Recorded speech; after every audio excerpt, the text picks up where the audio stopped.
அப்போ எல்லா பண்டிகைகளையும் நம்ம கொண்டாடிருக்கோம். எல்லா பண்டிகைகளையுமே நண்பர்களோடு சார் நான் ஒரு இஸ்லாமிய சமூகம் சொன்னால் நான் என்னுடைய வாழ்வியல் முழுவதுமே இந்துக்களோடு இணைந்து தானே இருக்கு.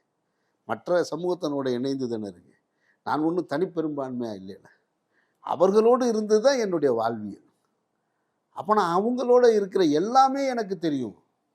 முளைப்பாரியை எதுக்கு எடுத்துகிட்டு போகிறாங்க, எத்தனை நாள் அதை வச்சுருக்கணும், முளைப்பாரியை வச்சுட்டு யார் கொண்டு வந்து ஆற்றுல கறப்பா, பிள்ளையாரை கொண்டு வந்து எப்படி ஆற்றுல கறப்பாங்க, எல்லாமே நான் வைகை நதிக்கு பக்கத்தில் இருந்ததுனால இந்த திருவிழாக்களோடய வளர்ந்தவன். சித்திரை திருவிழா என்ன, ராத்திரி முழுக்க சுற்றுவீங்க, எல்லாமே தெரியும். எதுக்கு அழகரை எங்கே எடுக்கிறாங்க, முதல்ல வந்து நகர்வலம் வருவார், சொக்கர் நகர்வலம் வருவார், நகர்வலத்திலிருந்து அவர் எப்படி அதுல கூட ஒரு முஸ்லீம் வீட்டுக்கு போவார். ஆமாம், முஸ்லீம் வீட்டுக்கு வார். தல்லாகுளத்தில் இருக்க மண்டபம் இருக்குது, மைய மண்டபத்தில் ராத்திரி அங்கே தங்குவார், மைய மண்டபத்தில் தங்குவார். அதுக்கப்புறமா வந்து அவரை கொண்டு போய் அழகர் கோயிலில் கொண்டு ஏற்றி வைக்கிறது வரைக்கும் எல்லாமே தெரியும். எல்லா நிகழ்வுகளையும் பக்கத்தில் இருந்து பார்த்தோம். அதனால தான் நான் பலமுறை சொல்லியிருக்கிறேன். நான் இங்கே ஆன்மீகத்தின் மீது நம்பிக்கை கொண்டவர்கள் அதிகம், இந்துத்துவாவின் மீது நம்பிக்கை கொண்டவர்கள் குறைவு.